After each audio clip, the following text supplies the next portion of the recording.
আসসালামু আলাইকুম ভিউয়ার্স, কি অবস্থা সবার? আশা করি ভালো। আমার ইউটিউব চ্যানেল ও ফেসবুক পেজে সবাইকে স্বাগতম। আজকে আর্টটি করার সময় প্রজাপতি নিয়ে ছোট্ট একটি গল্প মনে পড়লো, তাই ভাবলাম আপনাদের সাথে শেয়ার করি। একবার এক ঘন সবুজ বনের মধ্যে ছোট একটি শুঁয়োপোকা বসবাস করত।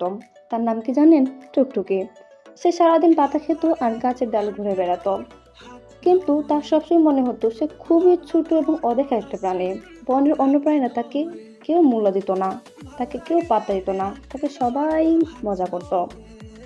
টুকটুকি খুব মন খারাপ করে বলতো, কবে যে বড় হব আর কবে যে সবাই আমাকে দেখবে।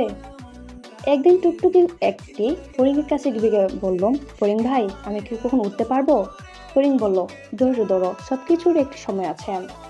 টুকটুকি ঠিক করলো সে এখন কারো কথা শুনবে না, সে নিজেই নিজে চলবে। তখন সে একদিন লক্ষ্য করলো তার শরীরের মধ্যে বিশাল ধরনের একটি পরিবর্তন ঘটছে। সে দেখতে পেল আস্তে আস্তে তার দেহটি কুকুরের মধ্যে ঢুকে যাচ্ছে।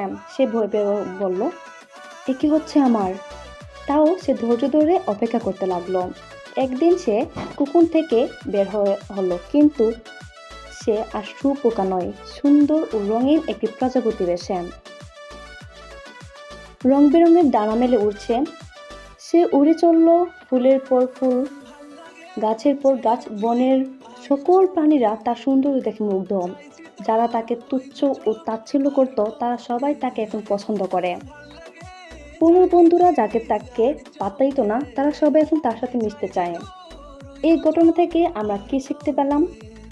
জীবনে প্রতিটি ছোট ছোট পরিবর্তন আমাদেরকে একজন বড় কিছুতে পরিণত করতে পারে। শুধু প্রয়োজন ধৈর্য এবং আত্মবিশ্বাসের। এখানে প্রজাপতিটি নিজের প্রতি আত্মবিশ্বাস ছিল বলেই সে এত সুন্দর একটি রূপ পেয়েছে। আমাদের সবাইকেও নিজের প্রতি আত্মনির্ভরশীল হতে হবে এবং ধৈর্য ধরতে হবে। ধন্যবাদ।